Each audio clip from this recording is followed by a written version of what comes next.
안녕하세요. 반갑습니다. 또 초대해 주셔서 영광입니다. 음, 이번 그 큰 주제가 역사인데, 사실 제 석사 전공이 역사예요. 교회사입니다. 저는 성경을 이렇게 처음 이제 신학을 하기로 마음을 먹으면서 처음으로 초대교회사와 그리고 우리 현재 지금 기독교 교리들이 어떤 식으로 형성되어 왔는지를 공부를 계속 하다가 그 초대교회의 그런 교리들과 논쟁들의 가장 근거가 되는 텍스트는 결국은 신약 성경이었어요. 그래서 신약 성경과 헬라어를 열심히 공부를 했고, 그리고 신약 성경을 또한 그 헬레니즘의 어떤 배경 속에서 신약 성경을 열심히 이해하려고 노력을 했는데, 근데 신약 성경을 공부하다 보니 신약의 배경이 되는 구약을 제대로 이해하지 못하면 신약이 절대로 이해가 안 되더라고요.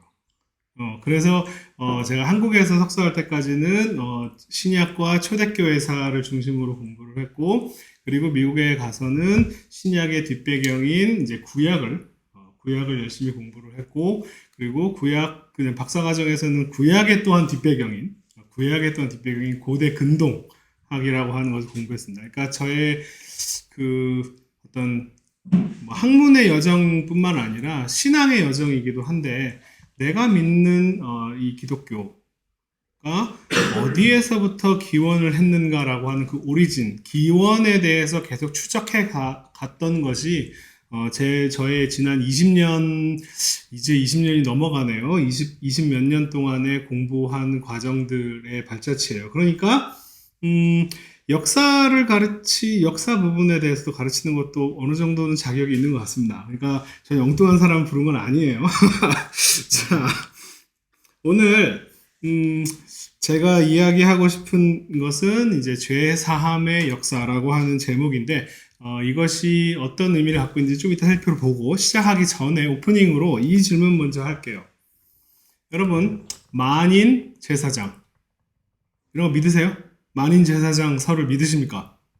이렇게 질문하면 이제 고민이 되죠. 이거 믿어야 되나 말아야 되나? 네? 믿습니다. 믿으셔야 됩니다. 믿으셔야 됩니다. 믿어야 된다고. 개신교인들은 만인 제사장설을 믿으셔야 돼요. 왜냐하면 이 만인 제사장설이라고 하는 것이 무슨 의미를 갖고 있는가라고 하면 이거예요. 모든 하나님을 믿는 사람은 어떤 특정한 성직자 어떤 신학적인 훈련을 받았더라, 아니면 무슨 안수를 받았다거나, 이런 어떤 자격 과정을 거치든 아니든 상관없이 누구나 직접적으로 하나님과 다이렉트로 오로지 예수 그리스도를 중재자로 해서 하나님께 나아가 예배를 드리면서 하나님과 교제할 수 있다라고 믿는 거예요. 자, 여러분이 예배를 드리고 하나님과 교제할 때 어떤 반드시 성직자나 어떤 특정한 사람이 반드시 옆에 있어야 된다라고 믿으시는 분은 없잖아요. 그죠? 네? 여러분이 하나님께 예배 드리고 하나님과 영적인 교제를 나눌 때 있어서 반드시 어떤 특정한 누군가와 공부한 사람이든 어떤 자격을 갖고 있는 사람이든 이런 사람이 있다라고 반드시 필요하다라고 지금 여기 아무도 생각하지 않으실 거예요. 그 말은 무슨 말이냐? 여러분 만인 제사장설을 믿고 있다는 거예요. 네? 네, 그러니까 이게 바로 캐톨릭과 개신교의 차이입니다. 캐톨릭은 미사를 아무나 함부로 할 수 없어요. 특정한 훈련을 받은 특정한 계층의 사람이 그것을 주관을 해야지 진행이 되는 거예요. 예전에 우리나라가 처음에 기독교가 전파됐을 때, 이제 천주교가 전파가 됐을 때, 본인들끼리 서로 예배를 드렸어요. 사람들이. 그리고 자기들끼리 서로 안수를 줬어요. 네? 너 이제부터 너는 신부해라. 이렇게 안수를 줬어요. 그랬더니 이거를 이제 캐톨릭 이제 본부에서 주로 중국에 오신 선교사님들이 그걸 보고, 그러면 안 돼. 안수는 아무나 주는 게 아니야. 우리가 가서 해줘야 돼. 라고 해가지고 한국에 이제 하나님을 믿는 천주교도들이 중국으로 넘어가서 안수를 받고 왔어요. 바로 천주교 교도는 어떤 특정한 그 사제 계층에 있는 사람들의 중재에 의해서만 예배가 가능하고 미사가 가능하고 하나님을 만나는 게 가능하고, 또한 죄를 용서받는 죄사함의 그 구도에서도 반드시 특정한 그 역할을 하는 사람들이 필요하다는 거예요. 자, 그런데 이 부분을 어떤 예배뿐만 아니라 성경을 읽고 이해하는 면에서 좀 더 집중해서 얘기하면, 자, 이 말은 무슨 말이에요? 성경을 이해하고 해석하는 의무 혹은 임무 혹은 자격은 어느 특정한 집단의 특정의 훈련을 받고 어느 여러분이 신학교에 가서 무슨 MDB 학위 자격증을 따야 되고 혹은 박사과정에 들어가서 구약을 공부하고 히브리어를 공부하고 헬라어를 공부하고 이래야지만 성경을 해석할 수 있는 능력이 있고 권리가 있다. 아니라는 거예요. 그죠? 아니에요. 누구나 성령의 도우심으로 여러분이 성경을 읽으면서 하나님의 뜻을 이해하고 알 수가 있어요. 어느 특정한 집단이 성경 해석을 독점할 수 없습니다. 이 해석이 맞고 우리가 얘기하는 성경 해석이 맞고 너희들 히브리어 모르고 헬라어 모르는 사람의 성경 해석은 틀렸어. 이렇게 얘기할 수 없다는 거예요. 네? 자, 근데 그럼 그러면 결국은 이 말은 그러면 성경 마음대로 해석해도 되는 거네. 그죠? 내가 성령님이 나한테 가르쳐 주시면 그냥 성경만 보고도 무슨 뜻인지 다 알 수 있네. 라고 하는 건 아니에요. 아닙니다. 안타깝게도 아니에요. 네. 자, 이 말은 무슨 말인지, 자, 여기 베드로후서에서도 이제 바울 서신에 관련된, 바울 서신이 좀 어렵다 보니까 그거 가지고 사람들이 오만 이런 이상한 해석들을 하기도 하고 또한 앞뒤에 막 얘기해서 구절 끼워 맞춰가지고 희한한 해석들을 내기도 하고 이런 일들이 지금에서도 우리가 이단이라고 불리는 사람들에서 벌어지는 게 있지만 초대교회도 사실 초대교회가 더 심했어요. 초대교회가 어떤 면에서는 정답이 없는 시기, 정답을 찾아가는 시기이기 때문에 정말 여러분 제가 초대교회 교부들의 글을 읽어보면 무슨 이상한 얘기들 진짜 많아요. 지금 현재에서 모두가 다 이단이라고 부를 만한 이야기들이 초대교회에 정말 수많은 얘기들이 있었어요. 예를 들면 윤회설. 지금 윤회설은 여러분 우리가 불교도들이나 윤회설 믿는다고 하죠. 초대교회 교부들 다 윤회설 얘기 다 했어요. 지금 그런 얘기 하는 사람 없잖아요. 그죠? 그만큼이나 초대교회는 아주 다양한 신학적인 그리고 온갖 사상사적인 헬레니즘 시대의 온갖 짬뽕들이 다 있어가지고 오만 성경 해석들이 다 있었어요. 그래서 그렇게 하면 안 되는 거예요. 자, 이 만인 제사장설 성경 해석을 누구나 할 수 있다라고 하는 것은 결국 무슨 말이냐 하면요. 누구나 기독교인이면 누구나 나는 성경 해석을 이 사람한테 맡길래, 이 사람의 해석에 맡길래 라고 하는 것이 아니라 하나님의 말씀이 도대체 무슨 뜻인지, 하나님이 우리에게 주시는 말씀이 무슨 뜻인지 진지하게 열심히 공부하고 탐구해야 될 의무가 누구나에게 다 있다는 거예요. 내 마음대로 해석할 수 있다는 걸 의미하지 않아요. 누구나. 자, 성경에 이런 사람들에 대한 예가 있어요. 누구냐 하면 베레아 사람들이라고 하는 사람들이 성경에서 이런 역할들을 참 열심히 했던 아주 훌륭한 사람들이에요. 그래서 어느 기록에서 베레아 아카데미라고 하는 그런 아카데미 이름이 왜 베레아라고 하는 단어를 썼냐면 바로 이 구절 때문이에요. 베레아 사람은 데살로니가에 있는 사람보다, 제가 개역 한글입니다. 옛날 버전이에요. 뭐라고 번역했냐면 베레아 사람들은 더 신사적이어서 라고 옛날 번역에 이렇게 번역했습니다. 그런데 그것을 개정판이 번역을 바꿨어요. 신사적인 게 아니라 베레아 사람들은 더 너그러워서 간절한 마음으로 말씀을 받고 이것이 그러한가 하여 날마다 성경을 상고함으로 해서 신사적이어서 너그러워서로 바뀌었습니다. 자, 제가 다른 성경 번역을 한번 보여드릴게요. 공동 번역입니다. 데살로니가 유대인들보다 마음이 트인 사람들이어서 오픈 마인드. 그래서 말씀을 열심히 받아들이고 바울로의 말이 사실인지 아닌지 알아보려고 날마다 성경을 연구했다. 자, 새 번역입니다. 베레아 사람들은 어떤 사람이냐? 더 고결한 사람들이어서. 자, 그 다음에 우리말 성경. 이거는 두란노 쪽에서 나온 우리말 성경인데 저는 개인적으로 이 우리말 성경도 굉장히 좋아합니다. 이거 아주 잘 번역해 놓은 게 많아요. 베레아 사람들은 데살로니가 사람보다 교양 있는 사람들이에요. 도대체 이놈의 베레아 사람들은, 자, 이게 똑같은 성경의 한 구절을 좀 다 다르게 번역해 놓은 거예요. 그죠? 베레아 사람들은 신사적이고 혹은 너그럽거나 마음이 트였거나 고결하거나 교양 있는 사람들. 어떤 사람들이에요? 잘 모르겠어요. 그죠? 이런 경우는 보통 원어가 굉장히 복잡하거나 어려워서 정확히 무슨 뜻인지 모를 때 이렇게 하는 경우들도 있고요. 이 경우는 아니에요. 이 경우는 재밌어요. 이 경우는 헬라어 단어는 되게 해석하기 어렵지 않습니다. 예, 영어로 하면은 good birth, 좋게 태어난 사람이라는 뜻이에요. 좋은 태생의 사람이라는 뜻이에요. good birth 이런 뜻이에요.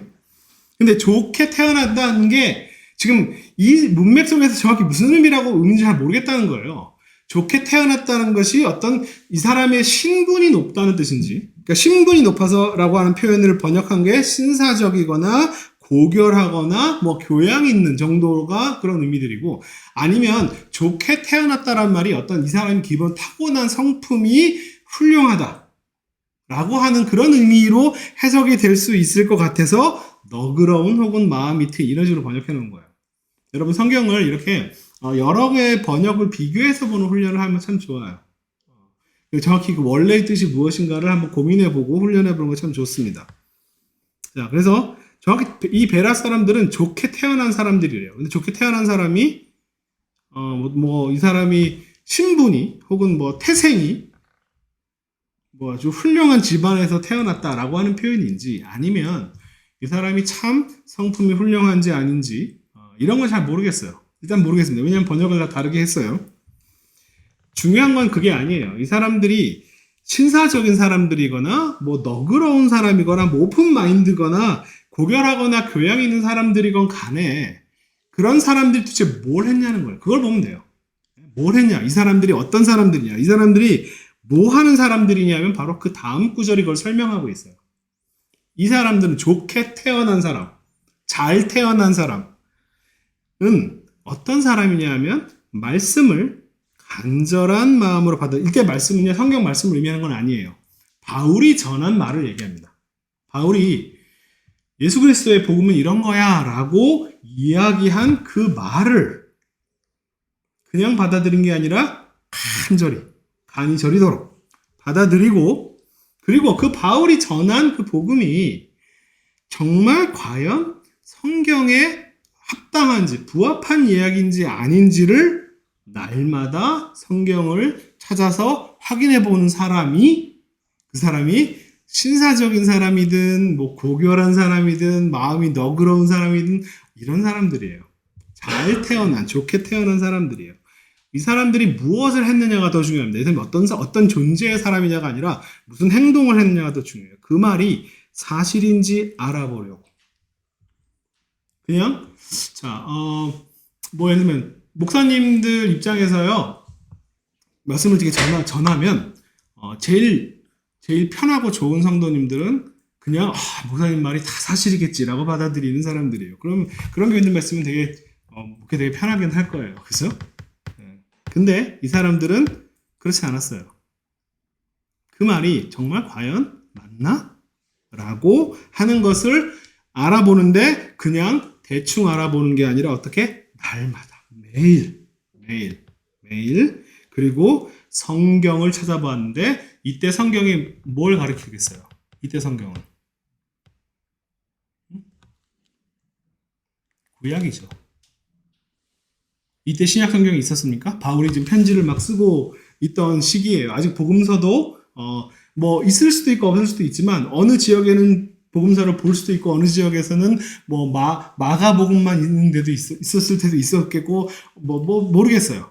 하지만 아직 바울이 편지를 막 쓰고 있는 신약 성경이라고 하는 것이 우리가 갖고 있는 형태로 존재하기 이전의 상태예요. 성경에 나타나는, 성경에 있는 성경이라고 하는 표현은요, 다 구약을 가리키는 표현입니다. 왜냐면 신약이 없던 시대였으니까요. 그죠? 여러분, 이 표현도 그냥 성경 말씀, 그러면 성경 전체, 우리 갖고 있는 이 신구약 성경 전체를 다 가리킨다고 생각하지 마세요. 이게 구약을 가리키는 표현입니다. 이 사람들은 뭐냐면, 바울이 전한 그 그리스도의 복음이 과연 그 구약 성경에서 이야기한 것과 맞는지 안 맞는지를 계속 확인해 봤다는 거예요. 매일매일. 신약의 이야기를 구약의 빛을 비춰서 구약에서 이야기한 그 창세기부터 쭉 내려오는 그 이야기와 지금 그리스도의 복음이 바울이 전한 복음이 과연 맞는지 일맥상통한지 아닌지를 계속 확인했다는 거예요. 그런 사람이 훌륭한 사람들이에요. 그런 사람이 좋게 태어난 사람들입니다. 자, 이렇게들 많이 얘기해요. 뭐냐면 구약을 신약의 눈으로 비추어서 해석해야 된다. 구약의 이야기를 신약적 관점에서 신약이 하는 이야기를 기준으로 해가지고 구약의 이야기를 해석하고 그래서 막 구약에서 신약적인 어떤 그리스도를 막 찾아내려고 하고 막 이런 것들을 많이 하는데 유비론 같은 것들을 사용해서 많이 얘기하는데 저는 그게 좋은 방법이라고 생각하지는 않아요. 개인적으로. 여러분은 개인의 판단에 맡기겠습니다. 오히려 저는 신약의 눈으로 구약을 이해하면요. 구약도 모르고 신약도 모른다라고 생각해요. 오히려 반대로 가셔야 돼요. 뭐냐면 구약을 잘 아셔야 돼요. 먼저. 모세오경부터 선지서와 성문서를 통해서 그 구약의 전체적인 흐름이 어떠한 방향으로 가는지를 잘 알아야 그리고 예수님 시대에 유대교를 믿는 예수님 시대의 그 바리새인들과 대제사장들과 이런 사람들이 어떤 생각들을 갖고 있는 사람들이었는지를 잘 알아야 그 안에서 예수님이 무슨 말을 했는지, 바울이 무슨 말을 했는지를 그제서야 이해할 수 있어요. 그래서 구약으로부터 쭉 내려오는 그 역사를 알아야 신약의 말의 의미를 이해할 수 있습니다. 그래서 저는 오히려 이렇게 얘기해요. 신약은 구약의 전통 속에서, 구약의 흐름 속에서 이 말의 의미가 무엇인지를 그렇게 보아야 신약의 말의 한마디 한마디의 의미들을 이해될 수 있다. 쉽게 말하면 역사를 아셔야 돼요. 구약도 아셔야 되고 역사도 아셔야 됩니다. 이 얘기를 혹시나 어떤 분들은 또 과장하고 오바해서 다시 구약으로, 다시 유대교로 돌아가자. 그래서 성탄절은 이건 이교도의 전통이고 그래서 유월절 지키고 우리 안식일 지키고 이런 식으로 나가시는 분들도 요즘 한국교회 한 10년 좀 안 된 시기에 갑자기 막 생기기 시작했어요. 아주 특이하신 분들인데 저는 개인적으로 이것은 완전히 좀 잘못된 방향으로 가고 있다 라고 생각을 합니다. 이 얘기는 아니에요. 이 얘기는 아닙니다. 구약을 잘 알아야 신약의 의미를 잘 이해할 수 있어요. 자, 오늘 바로 이 주기도문 여러분이 매일 예배 볼 때나 아니면 여러분 혼자서 기도하실 때나 주님께서 이렇게 기도하라 라고 가르쳐 주신 이 구절 너무나 다 알고 여기 앉아 계신 분 중에 주기도문 모르시고 이해 못 하시는 분들 못 외우신 분 아마 없을 거예요. 근데 그냥 외운다고 그리고 이것을 하루에 무슨 100번, 1000번, 10,000번 하면 득도를 하고 이렇지 않아요. 왜냐하면 아는 만큼 보여요. 아는 만큼 보입니다. 물론 계속 보다 보면 알게 되는 것도 있지만 알아야 보이는 것들이 있어요. 제가 그래서 이 주기도문 여러분이 너무나 잘 아시는 것 같은데 정말 과연 잘 알고 있을까? 질문이 그겁니다. 여러분 정말 주기도문을 매일 예배 때도 외우고 하는데 과연 주기도문을 과연 여러분이 잘 알고 있을까? 한번 봅시다. 네. 자, 이 주기도문에서 가장 중요한 부분은 이라고 물어보면 모두가 다 중요하죠. 그죠? 모두가 다 중요합니다. 그리고 참 이 표현들이 하나하나가 참 좋은 게 여러분들이 기도할 때에 어느 특정한 부분이 특별히 더 중요할 때가 있어요. 하나님께서 우리 아버지시구나 라고 하는 것이 특별히 그날 마음에 크게 다가올 수도 있고 하나님의 이름이 거룩히 여긴다 라고 거룩히 여김을 받는가 도대체 이것이 어떤 의미인가가 좀 깊이 더 묵상이 되는 순간도 있고 그리고 하나님의 나라가 이 땅에 임한다 하나님의 나라가 임한다 그리고 하나님의 뜻이 하늘에서처럼 이 땅에서도 이루어진다 라고 하는 말이 무슨 말인지 그 말이 특별히 더 그 의미가 강조되는 부분도 있어요. 약간은 캐톨릭 쪽에서부터 나온 사막 교부들 그리고 약간 신비주의 전통이기는 한데 기도를 할 때 있어서 이 주기도문 하나를 가지고요 하루 종일 기도를 하는 거예요. 하늘에 계신 하나님께서 하늘에 계시다고 하는 것이 무슨 의미인가를 깊이 묵상하는 거예요. 그리고 우리 아버지, 나의 아버지, 너의 아버지가 아니라 우리의 아버지, 우리라고 하는 말이 갖고 있는 의미가 무엇인가? 또 아버지, 뭐 하필 어머니가 아닌 또 아버지라고 하는 단어 갖고 있는 의미는 무엇일까? 이런 식으로 계속 이 모든 구절 하나하나를 하루 종일 묵상을 하는 거예요. 아침 먹고 점심 먹고 저녁 먹고 할 때까지 계속 그 정도로 이 주기도문은 하나 한 구절 한 걸씩 묵상을 하면요 정말 아주 깊은 여러분이 깊은 영적 세계로 가실 수 있는 아주 멋진 표현들이에요. 주님께서 이렇게 기도하다라고 말씀하신 이유들이 분명히 있을 거예요. 그런데 질문을 좀 바꿀게요. 모두가 다 중요합니다. 그런데 제가 주기도문에서 설명이 필요한 부분은 라고 이 부분 여기서 어떤 부분이 가장 설명이 필요한 부분일까요? 라고 질문을 바꾸면 뭘까요? 자, 대답은 요거예요. 우리가 우리에게 죄 지은 자를 사하여 준 것 같이. 왜 그러냐면요. 바로 뒤에 나오는 구절을 보시면 돼요. 바로 뒤에 나오는 구절. 예수님께서 너희는 이렇게 기도하라 라고 말씀하신 이후에 바로 덧붙여서 뭐라고 얘기하냐면 너희가 사람의 잘못을 용서하면 너희 하늘아버지께서도 너희 잘못을 용서하시려니와 너희가 사람의 잘못을 용서하지 아니하면 너희 아버지께서도 너희 잘못을 용서하지 아니하시라. 자, 이 구절이 지금 뭐에 대한 설명이냐면 우리가 우리에게 죄진 자를 사하여 준 것 같이라고 하는 이 구절. 우리의 죄를 사하여 주옵시고 라고 하는 것까지 지금 요 구절을 설명하는 거예요. 자, 우리 여기서 사실은 설명이 필요한 구절이 되게 많아요. 하나님의 이름이 거룩히 여김을 받는다라고 하는 말이 무슨 의미인지, 하나님의 나라가 임한다가 도대체 무슨 말인지, 하나님의 뜻이 땅에서 이루어진다는 말이 무슨 말인지 설명할 게 되게 많은데 예수님이 이런 거 다 설명 안 하고 지금 딱 요 구절을 설명하고 있는 거예요. 우리가 우리에게 죄진 자를 사하여 준 것 같이가 어떤 의미인지.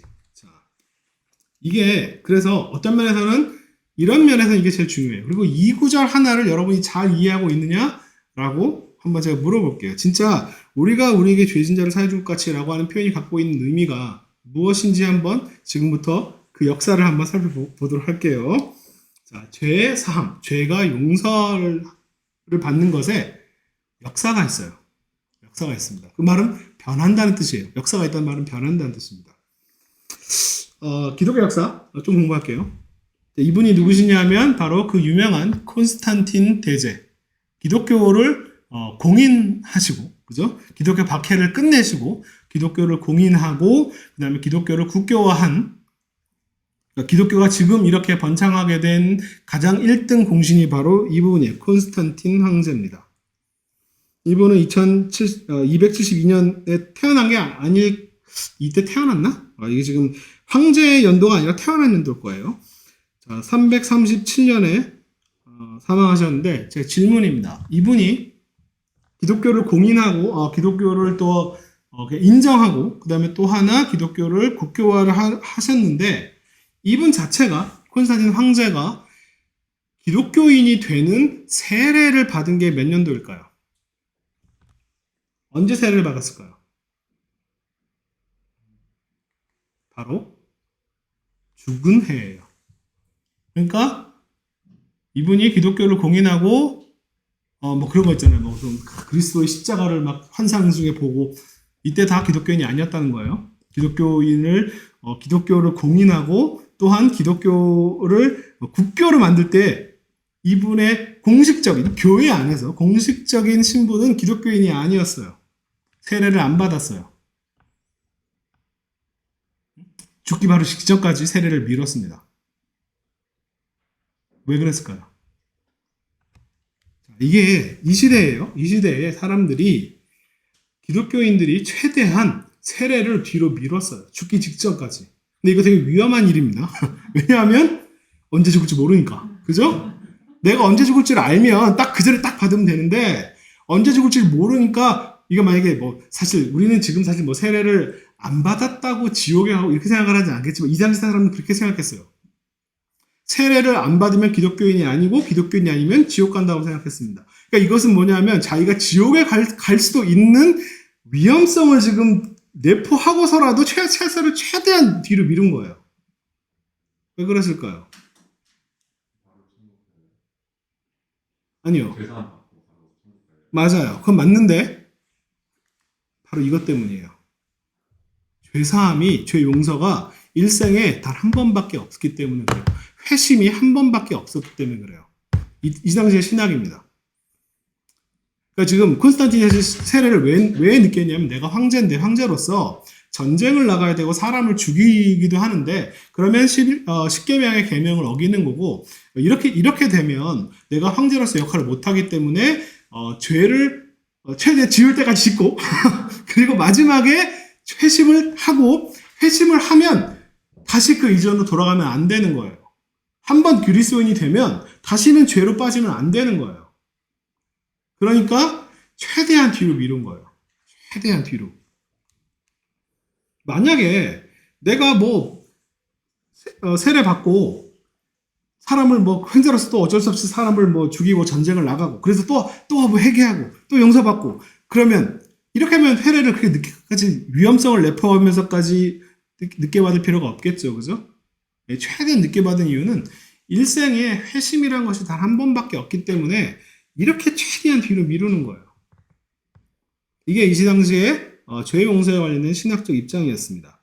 자, 그런데 이 콘스탄틴 황제 바로 이전에 이 디오클레티아누스 황제라고 하는 사람이 있어요. 이 사람이 그 대제라고 불리우는 로마의 대제라고 불리우는 네 사람 중에 한 사람 정도로 되게 위대한 기독교인 입장에서는 기독교를 박해한 최고의 악질적인 황제이긴 하지만 로마 황제로서는 최고의 황제 중에 한 사람이에요. 뭐냐면 로마의 황제 시스템을 갖춰놓은 사람입니다. 로마 제국이라고 하는 시스템을 갖춰놓은 사람이 바로 이 디오클레티아누스예요. 그 이전에도 기독교 박해는 계속 있었는데 기독교 박해가 되게 그러니까 조금 국지적으로 일어나고 아니면 대부분 황제들이 자기의 어떤 실정이라든지 아니면 정치적인 어떤 이유들로 인해서 일종의 면피를 하려고 저건 유대인들이 저건 기독교인들이 한 것이야 라고 어떤 가상의 적을 만드는 방식으로 기독교인을 그 유대교도들을 이렇게 배척을 하고 학대를 해서 이렇게 아주 대규모적으로 큰 박해는 아니었어요. 근데 이 시대에는요 이 디오클레티아누스가 로마 제국의 시스템을 갖추면서 로마 제국의 황제 숭배와 태양신 숭배라고 하는 그 사상을 고착화시킬 때 가장 걸림돌이 되는 게 저 기독교인들, 쟤네들 좀 이상한 놈들, 저 유대교인들, 쟤네들 이상한 놈들, 쟤네들을 없애버려야겠다. 라고 해서, 그러니까 이것은 어떤, 원한이라든지 아니면은 자기의 어떤 잘못을 감추기 위해 이런 게 아니라 국가의 시스템을 제대로 갖추기 위해서 저것을 없애버려야겠다라고 기독교 자체를 뿌리를 뽑으려고 했던 거기 때문에 아주 조직적이고 아주 대규모적인 박해였어요. 그리고 기간도 굉장히 깁니다. 15년이라는 시간 동안. 교회가 철거되고 성물이 파괴되고 재산이 압류되고 사제와 주교와 많은 사람들이 너 신앙을 버려 아니면 죽어. 그래서 아주 많은 순교자와 그리고 아주 많은 배교자를 발생시켰습니다. 기독교 역사에서는 여러분들 많은 기독교 역사가들이 대부분 순교자들에 대해서 관심을 기울이는데 저는 이 배교자에 더 관심이 많아요.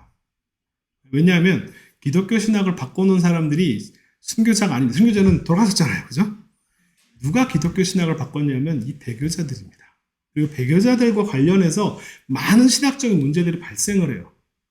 순교자는 그냥 우리가 우러러보면 되는데 배교자가 생겼기 때문에 이게 문제들이 생겨요. 첫 번째 뭐냐? 문제가 이겁니다. 배교한 사제. 그러니까 사제들이 세례를 주잖아요. 그런데 이 사제가 배교했어. 그럼 이 사제는 온전한 사제가 아니죠. 그죠? 온전한 사제가 아닙니다. 그러면 그렇게 뭔가 잘못된 사제한테 세례를 받은 세례가 과연 유효하냐라고 하는 질문이 던져졌어요. 이 논란의 결론이 어떻게 났을까요?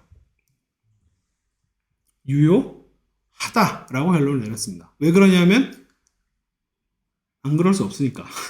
네? 안 그럴 수 없으니까. 자, 내가 만약에 잘못된 사제한테 세례를 받았어요. 그러면 저 사람 잘못했어요. 그럼 나는 신앙을 지킨 훌륭한 사제한테 다시 가서 세례를 받으면 돼요. 근데 문제는 돌아가신 우리 아버지는 저 배교한 사제한테 세례 받고 돌아가신 우리 엄마는 그러면 우리 엄마는 지옥 가네. 세례가 무효가 되니까. 그럴 수 없는 거예요. 그러니까, 세례라고 하는 것은 성령님께서 하신 거기 때문에 그 사람이 비록 온전치 못해도 그 세례는 유효하다라고 하는 신학적인 결론을 내립니다. 그 다음에 또 하나 문제가 뭐냐면 이 배교자들이 이제 콘스탄틴 황제에 의해서 교회가 다시 박해가 풀리고 났더니 이제 교회에 다시 돌아오고 싶죠. 그죠? 왜냐하면 자기도 좀 가야 되니까.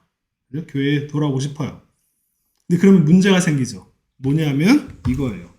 두 번째 회개가 가능하냐는 거예요. 두 번째 회개.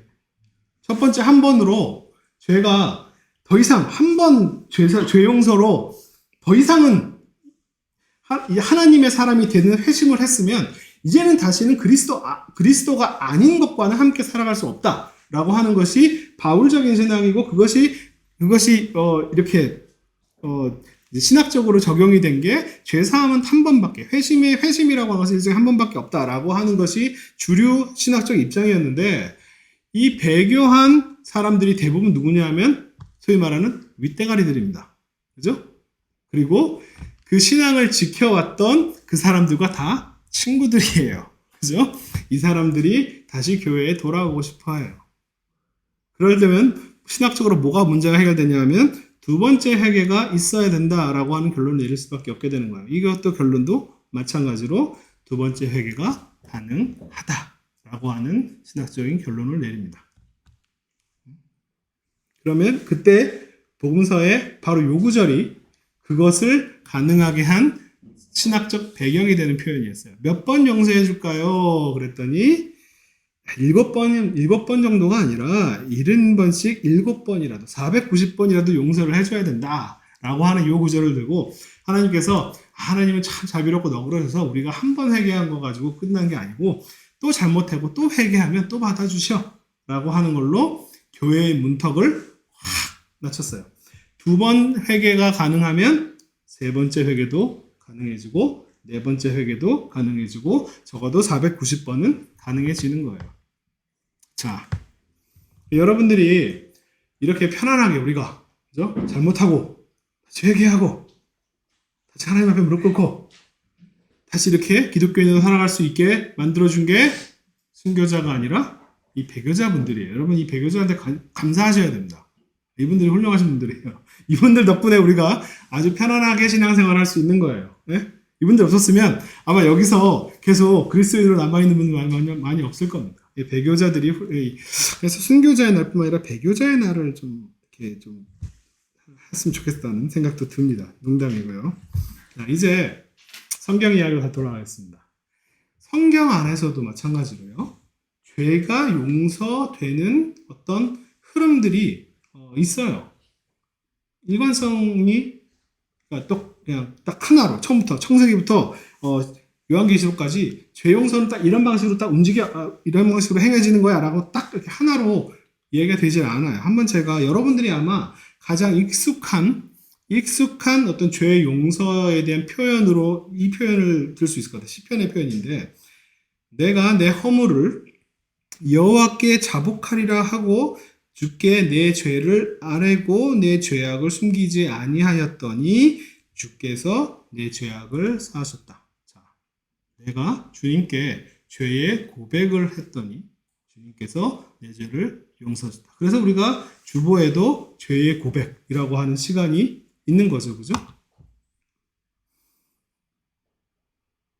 자, 우리가 가장 익숙한 죄가 용서받는 어떤 시스템, 과정이 아마 이 표현일 거예요. 근데 한 가지 질문입니다. 여러분이 성경에 좀 익숙하시면 자, 여러분 이겁니다. 죄의 고백만으로 제가 죄를 하나님께 뭐 속으로라든지 죄의 고백만으로 죄사함이 주어진다라고 하는 얘기가 여러분 창세기부터 신명기까지 모세오경을 열심히 한번 들여다보세요. 제가 죄를 고백한다고 죄가 용서되어진다라고 하는 그 표현이 모세오경 어디에도 없어요. 없습니다. 모세오경에서 죄가 용서되는 과정은 어떤 과정이냐면 오로지 속죄제에 의해서만 제사에 의해서만 가능해요. 뭐 번제든 뭐 무슨 뭐 어떤 제도든 죄를 용서받는 제사에 의해서만 죄 용서가 이루어지지 그 외에 다른 방식으로 죄 용서가 이루어지는 것은 단 하나도 나와 있질 않아요. 그렇죠? 자, 누구든지 여호와의 금령 중 하나라도 그릇 범하여 범죄하였으면 속죄의 제물을 드려서 속죄 제물을 드리면 자, 그 제물은 뭐 각 계층에 따라서 경제적인 능력에 따라서 혹은 지위에 따라서 제사장이나 아니면은 큰 사람들은 더 많은 걸, 더 가치 있는 걸, 나도 경제적인 능력이 없거나 일반 서민들은 자기 형편에 맞게 어쨌든 속죄 제사를 제물을 드림으로 해서 그냥 이루어지는 게 아니라 제사장이 속죄하는 과정을 거쳐서 제사장이 속죄를 한즉 그들이 사함을 얻으리라. 자, 이 표현은요, 여러분 좀 원어를 좀 살펴볼 필요가 있어요. 왜냐하면 우리는 사실 속죄라고 하는 단어와 사함, 죄가 용서되는 사함, 용서, 사함이 같은 단어라고 생각을 하잖아요. 그죠? 비슷한 단어죠. 속죄나 뭐 죄가 용서되는 거가 비슷한 표현이라고 생각하지만 이거는 굉장히 철저하게 구별되어 있어요. 히브리어 원어에서는요, 제사장이 하는 것은 키페르라고 해서 뭔가 덮는 행위예요. 덮다라고 하는 표현입니다. 이게 정확히 뭘 의미하는지, 이거 덮다의 의미가 아니라 또 다른 의미 갖고 있다라고 학자들이 굉장히 많이, 지금까지도 엄청나게 많은 논쟁들을 하고 있는. 저는 이 단어를, 키페르라고 하는 단어를, 제사장이 하는 행위를 속죄라고 하는 단어를 번역하는 게 과연 좋은 번역인가 계속 고민하고 있어요. 저는 좀 뭔가 아닌 것 같아요. 왜 그러냐면, 속죄하는 것과 죄의 용서라고 하는 것이 똑같은 단어라고 한다면 히브리어는 굉장히 구별해서 그 단어를 쓰거든요. 이 살라흐, 죄의 용서, 죄의 사함이라고 하는 것은 살라흐라고 하는 단어가 쓰여 있는데 이 단어는요 무조건 하나님만 하시는 거예요. 속죄나 사함이나 비슷한 단어고 하면 뭐 제사장이 하고 하나님이 하고 큰 차이가 없을 텐데 굉장히 구별했습니다. 제사장이 하는 일은 키페르라고 하는 행위를 하는 거고 그렇게 하면 하나님께서 용서를 해주신다. 사함을 해주신다. 살라흐라고 하는. 속죄라고 하는 번역된 단어와 사함이라고 하는 단어는 좀 구별해서 번역할 필요가 있을 것 같아요. 저는 속죄가 좀 마음에 안 들어요. 레위기라든지 이런 제사법에 대해서 전공하신 어떤 분은 이 키페르라고 하는 단어와 살라흐가 별 차이 없다라고 얘기하시는 분도 제가 직접 만나서 얘기를 들어본 적이 있는데 저는 만약에 이 두 단어가 별 구별이 상관이 없다고 한다면 섞어서도 쓸 수 있을 거라고 생각하는데 성경은 그렇게 표현하지 않아요. 철저하게 살라흐라고 하는 모든 단어의 주어는 전부 다 하나님이에요. 하나님만이 이걸 할 수 있다. 제사장의 역할이 뭔지 잘 모르겠어요. 어쨌든 하나님만이 죄 용서를 하실 수 있는 거예요. 자, 그 배경 하에서 이 구절을 이해하셔야 돼요. 우리가 우리에게 죄 지은 자를 사하여 준 것 같이. 이 배경 속에서 이 문장을 이해해야 됩니다. 그냥 이해하는 게 아니라 우리가 너무나 익숙해서 별거 아닌 것처럼 보이는 이 표현이 사실은 이스라엘 종교사, 유대 역사에서 가장 충격적인 표현입니다. 그 이유를 설명해 드릴게요.